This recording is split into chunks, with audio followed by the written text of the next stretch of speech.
আমরা আশা করি বন্দুকের গুলি মিস হতে পারে, কিন্তু আমিরে জামাতের বক্তব্যর যে কথা, তিনি যে পঞ্চগড়ের মানুষকে যে প্রতিশ্রুতি দিয়েছেন, এটা কখনো মিস হবে না।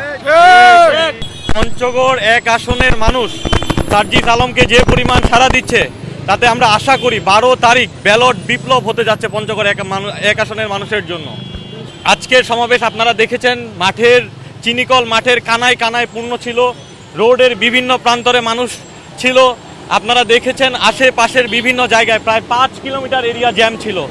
তো আমরা আশা করি পঞ্চগড়ের মানুষ যে পরিমাণ সাড়া দিচ্ছে এবং আজকের জনসভা যে পরিমাণ মানুষ এসেছে স্বতঃস্ফূর্তভাবে, আমরা আশা করি পঞ্চগড়ের মানুষ এটাকে সাদরে গ্রহণ করেছে।